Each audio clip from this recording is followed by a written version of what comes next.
नमस्कार, मैं Preeti Agarwal, assistant professor chemistry in government college Kekri.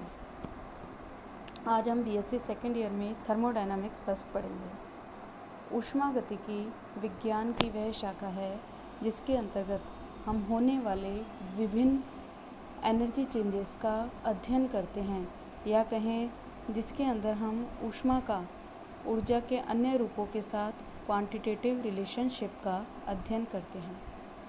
Thermodynamics मुख्य रूप से 4 नियमों पर आधारित है। ऊष्मागतिकी का सबसे पहले आता है ऊष्मागतिकी का शून्य नियम। ऊष्मागतिकी का शून्य नियम कहता है कि यदि कोई दो वस्तुएं A तथा B किसी तीसरी वस्तु जैसे C के साथ ऊष्मीय साम्य में हैं तो वे आपस में भी ऊष्मीय साम्य में होंगी।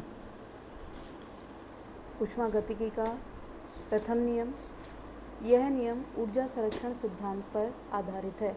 इस नियम के अनुसार ब्रह्मांड की कुल ऊर्जा संरक्षित रहती है, अर्थात ऊर्जा को न तो उत्पन्न किया जा सकता है न ही नष्ट किया जा सकता है, केवल एक रूप से दूसरे रूप में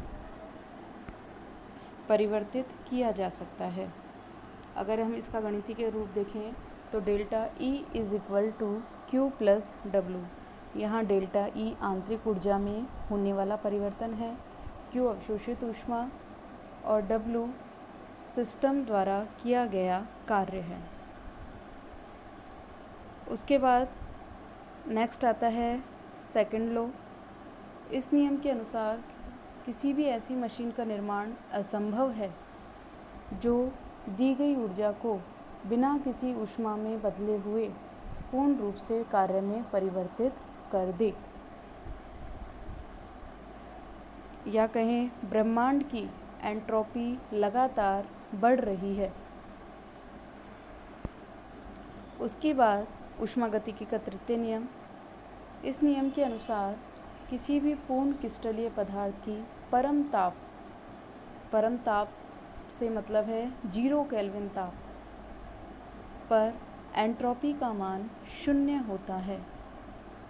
ऊष्मागतिकी, ये है ऊष्मागतिकी के 4 नियम।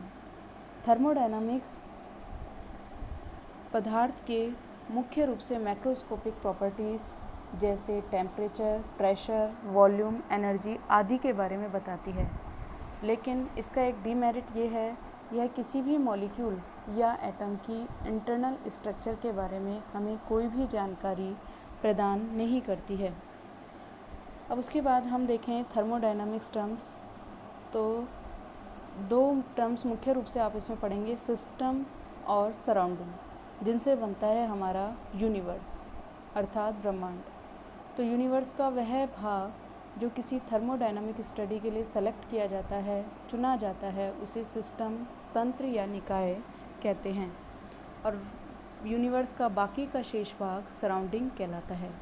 अर्थात छोटे कम शब्दों में कहें तो universe is equal to system plus surrounding. System को एनर्जी और मास एक्सचेंज के आधार पर मुख्य रूप से 3 भागों में बांटा है: open system, close system, isolated system. Open system वह सिस्टम जिसमें एनर्जी और मास दोनों का एक्सचेंज होता है। इसे हम इस तरह से समझ सकते हैं जैसे खुले बर्तन में रखा हुआ द्रव, जिसे अगर हम गर्म करें और बाद में ठंडा करें तो मास और हीट दोनों का एक्सचेंज होता है। दूसरा है क्लोज सिस्टम, जिसमें एनर्जी का तो एक्सचेंज होता है लेकिन मास का एक्सचेंज नहीं होता, जैसे बंद बर्तन में रखा हुआ द्रव।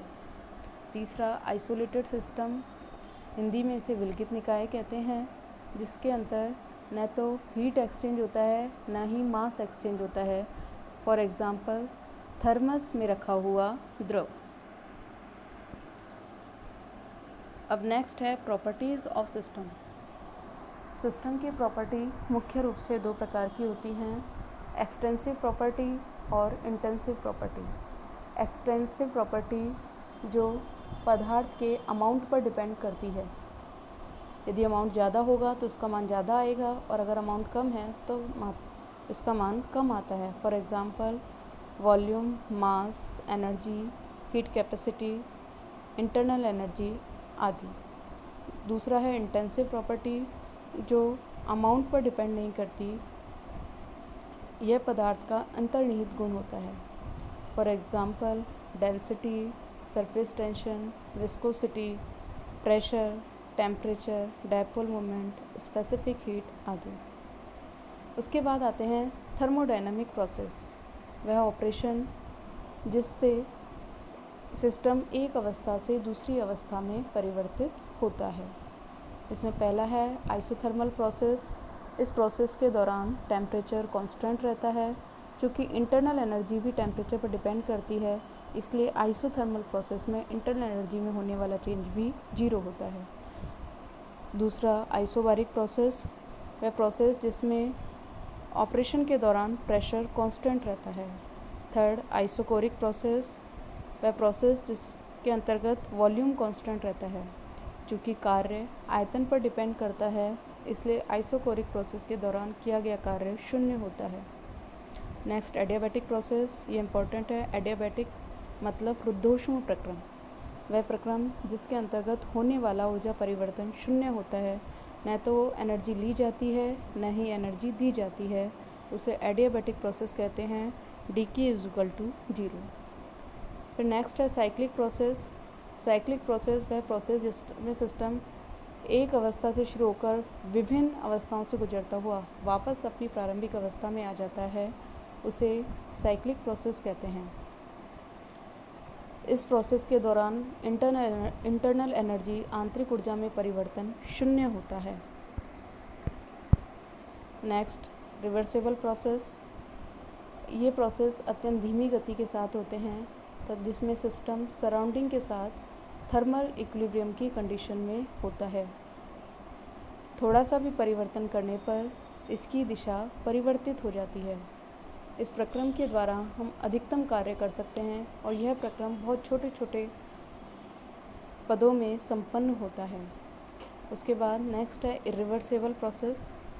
अत्यंत तीव्र गति से होने वाले प्रक्रम जो कम पूर्णता की ओर अग्रसर होते हैं, इरिवर्सिबल प्रोसेस कहलाते हैं। इस प्रक्रम में किया गया कार्य कम होता है। प्रकृति में होने वाले अधिकतर प्रक्रम इरिवर्सिबल प्रक्रम कहलाते हैं, अर्थात एक ही दिशा में चलते हैं। उसके बाद एक टर्म्स आती है स्टेट फंक्शन, अवस्था फलन गुणधर्म। वे प्रॉपर्टीज़ जो सिस्टम की इनिशियल और फाइनल स्टेट पर डिपेंड करती हैं, उसके पाथ पर डिपेंड नहीं करती, स्टेट फंक्शन कहलाती हैं। For example entropy, internal energy, Gibbs energy etcetera. इसके अलावा नेक्स्ट है पाथ फंक्शन। वे प्रॉपर्टीज़ जो तंत्र के पथ पर डिपेंड करती हैं, उसकी इनिशियल और फाइनल स्टेट पर डिपेंड नहीं करती, उन्हें पाथ फंक्शन कहते हैं। इन्हें इनएग्जैक्ट डिफरेंशियल भी कहा जाता है। For example work and heat. In the cyclic process change in work not is equal to 0, change in heat not is equal to 0, but change in internal energy is 0. Thank you.